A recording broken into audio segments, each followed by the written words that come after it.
Bonjour, c'est Smartphone, ça me fait plaisir de vous voir.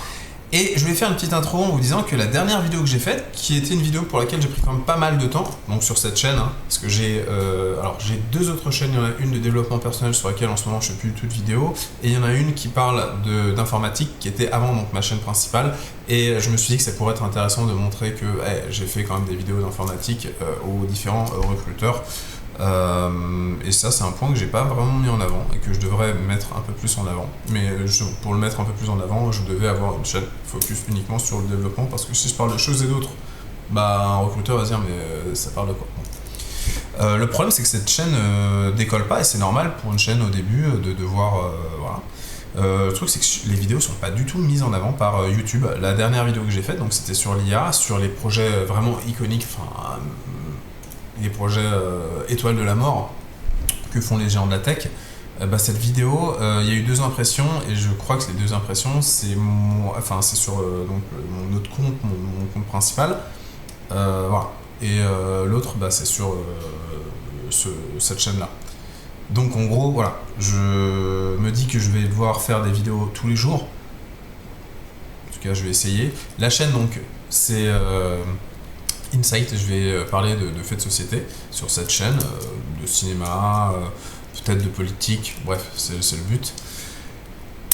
Voilà, je voulais faire cette intro, tout simplement pour essayer de créer du lien parasocial, pour essayer de faire en sorte que les gens qui peuvent voir la vidéo la regardent, parce qu'il y a des vidéos que j'ai fait avant il y en a une qui a bien marché, qui a fait 100 vues, et derrière je les récupère pas. Il y a quelques abonnés, mais je sais pas si ils apprécient le personnage que je suis, le personnage, même si le personnage que vous voyez globalement, je dirais que c'est moi, je suis pas en train de jouer un personnage, mais bon, quand on parle de communication sur les réseaux sociaux, c'est toujours bien de parler de personnage, parce que ça nous permet de se dire, ok, la personne que je vois en caméra, c'est pas forcément la personne dans la vie réelle. Bon, sur ce, on va commencer à parler du sujet d'aujourd'hui. Voilà. Qu'est-ce qu'on retient d'un film?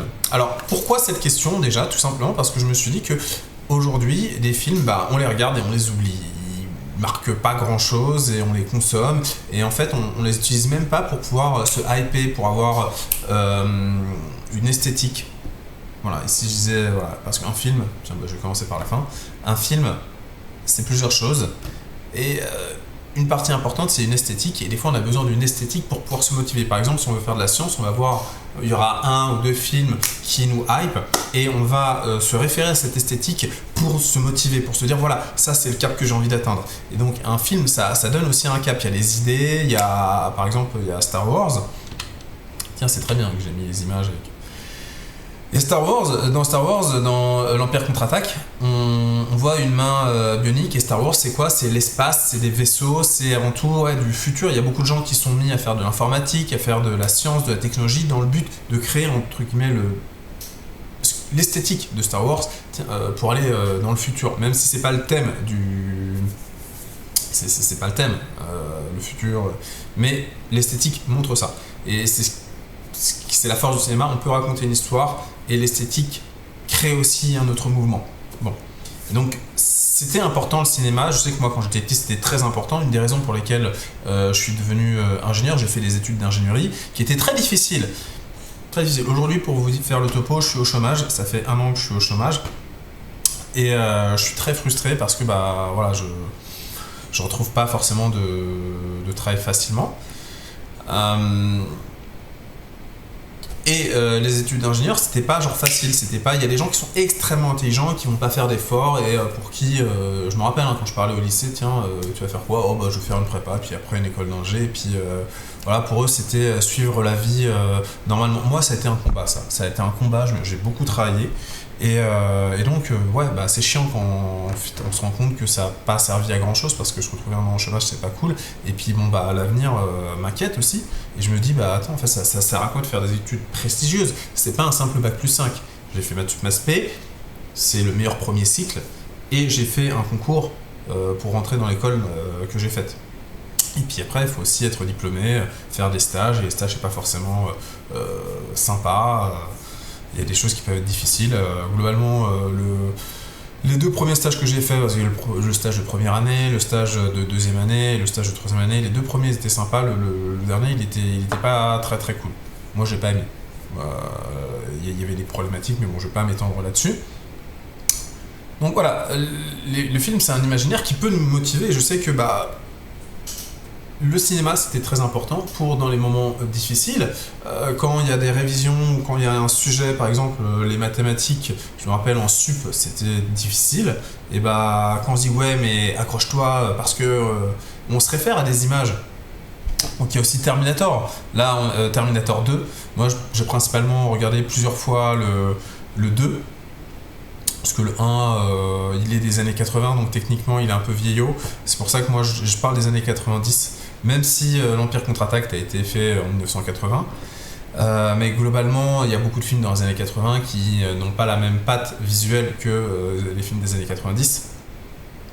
Et on a donc voilà, donc je kiffais la science, et l'IA par exemple, ça a été un truc très fort quand j'ai vu Terminator 2. Je me suis dit waouh, en fait, et ça montre bien en fait le côté là un peu sneaky, ouais.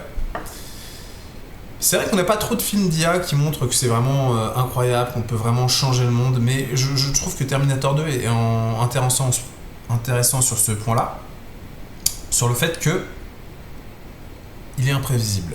L'IA peut être imprévisible, on ne sait pas, elle est plus intelligente que nous, elle est au-delà de nous, et ils nous ont présenté une technologie qui certainement n'arrivera jamais, mais voilà, qui est un robot en métal liquide. C'est vraiment... et quand on voit, en tout cas, le film pour la première fois, on s'est dit, waouh, je ne m'attendais pas à ça. Et avec l'IA, si un jour elle devient consciente, ou si elle est non alignée, alors je ne suis pas un spécialiste en sûreté de l'IA, mais globalement, on dit soit elle est consciente et va vivre sa vie et espérons qu'elle nous apprécie, soit en fait elle n'est pas consciente, mais elle pourrait être désalignée. Et le plus grand exemple, c'est l'exemple du trombone. On lui dit de faire des trombones, un maximum de trombones, et parce qu'elle est mal alignée, elle va tuer des humains pour les transformer en trombones, parce qu'elle a de la matière pour pouvoir... Enfin, les humains ont de la matière qui peut être utile à la... enfin, en tout cas, ils ont des atomes qui peuvent être utiles pour construire des trombones. Et cette IA finit, donc, dans cette expérience de pensée, par transformer l'univers en trombone. Et donc, elle envoie des fusées dans l'univers entier pour transformer tous les atomes en trombone. Donc, cette IA n'est jamais consciente, ça reste une mécanique bête et méchante, mais qui transforme le monde. Et je crois que c'est ça qui fait vraiment peur dans les IA, c'est qu'on met en œuvre une mécanique qui est très intelligente et qui... bon. Ça, c'était la petite parenthèse sur l'IA. Parce que bon, j'ai mis Terminator, donc il fallait quand même que j'en parle. Et voilà, une vision du monde. Donc ouais, vision du monde, on y est, hein, avec Star Wars qui était en fait une ode au futur, au futurisme et à la main. Donc les gens, par exemple, qui perdent leurs mains, tiens, dans le futur, on aura des mains biomécaniques. Et même si aujourd'hui, en fait, on est un peu revenu sur cette idée-là, on pense... Enfin, je sais pas si vous avez suivi Karma, Pixel Vision, toutes les entreprises qui font des prothèses. Ouais, ça fonctionne pas très bien, et on pense même aujourd'hui, étant donné qu'on a fait des efforts et que ces entreprises ont existé et qu'il y a eu des prototypes et qu'il y a eu des tests cliniques, des recherches que j'ai faites, je le précise quand même, on en est très loin. On pense en tout cas dans les années à venir que ce sera pas faisable. Par contre, la voie qui est plutôt regardée, c'est tout ce qui est biologie. On pense peut-être, il y a des lézards qui arrivent à faire repousser leur queue, il y a des animaux qui font repousser certains organes, donc peut-être que d'un point de vue biologique, et ça semble plus crédible. Ça semble encore plus fou d'un point de vue science-fiction, mais bon. Et il y a un Spider-Man, j'aurais pu le mettre, mais bon, j'avais pas trop la place. Le Spider-Man avec Andrew Garfield, le 1, parle de ça, par exemple. Donc c'est cool. Vous voyez, vision du monde. Donc un film, c'était quoi ? C'est une vision du monde, un cap et une esthétique. Et forcément, vu que c'est important et que ça structure en fait notre imaginaire, à travers l'esthétique, à travers le cap et à travers la vision du monde qui construit, un bon film, c'est pas quelque chose qu'on regarde et qu'on ne regarde plus jamais. Un bon film, c'est quelque chose qu'on regarde au moins une fois par mois, parce que ça doit construire notre imaginaire, ça doit nous motiver. Et on veut le regarder, le re-regarder, le re-regarder. Alors pas tous les jours, bien évidemment, mais au moins une fois par mois, pour qu'on puisse se réimmerger dedans. Et en fait, ces dernières années, on a de moins en moins de films iconiques. Par exemple, je parlais du Spider-Man qui effectivement monte un cap peut-être technologique, mais ne montre pas cette idée, n'est pas un film que je considère iconique, je le regarderai pas une fois par mois. Donc on a de moins en moins de films en ce moment iconiques, et tout simplement parce qu'on a déjà de plus en plus de films, donc on a toujours un nouveau film à aller regarder au cinéma, alors qu'avant il y avait moins de films, donc il y avait quelques films majeurs, mais en attendant il fallait bien s'alimenter, et donc on regardait les films qu'on avait vraiment kiffé plusieurs fois. Et dans les années 90, les films forgeaient notre imaginaire, ça je l'ai déjà dit, et la vision du monde. Donc j'ai mis Bienvenue à Gattaca parce que ça c'est un film que j'avais bien aimé. En fait, donc ce personnage, je vais pas spoiler parce que je vais vous inviter plutôt à regarder Bienvenue à Gattaca même si vous l'avez pas vu. En fait, il ne peut, mais là je vais vous spoiler en fait. Non, je vais vous spoiler le début, c'est pas grave. En fait, il ne peut pas, il a des gènes qui font qu'il ne peut pas aller dans l'espace. Or, son rêve, c'est de devenir astronaute. Et en fait, il se bat, il va travailler comme un acharné dans le but de devenir un astronaute. Et donc ça inscrit une vision du monde, en tout cas moi ça inscrit une vision du monde de toi-même quand tu es prédéterminé pour X ou Y raison, parce que c'est la destinée, parce que c'est les gènes, parce que c'est... Bats-toi, et comme je l'ai dit, quand j'ai voulu devenir ingénieur, c'était pas facile, j'ai dû travailler, et donc ce film a contribué à me forger le mental pour persévérer, de me dire même si des profs peuvent dire que t'es stupide ou que t'es con ou je sais pas quoi, tu t'en fous, c'est travail, essaye d'avoir la meilleure note au contrôle, et puis on verra ce qui se passe. Et j'ai eu raison, voilà. J'ai tout regardé, donc l'idée c'est n'hésitez pas à agir en commentaire parce que j'aimerais bien que YouTube fasse vivre un peu cette chaîne quand même, parce que c'est le but, parce que ça va être lourd quand même de faire pendant des mois et des mois et des mois des vidéos que je fais que pour moi-même. Si c'est pas vu, je le fais que pour moi-même, donc je le fais aussi pour que ce soit vu quand même un minimum.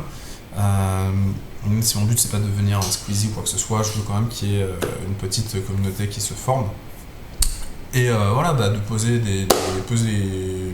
vos critiques, vos réflexions sur ça. Est-ce que vous aussi vous pensez que aujourd'hui en fait on retient plus grand chose d'un film et que c'est dommage parce que les films ont cette importance en fait de forger notre imaginaire, et qu'à partir du moment où on est rentré dans une logorée de consuméristes, en fait ça devient comme un fast-food, comme je dirais un Kinder Bueno, on le mange et puis après ça nous fait plaisir sur l'instant et on l'oublie.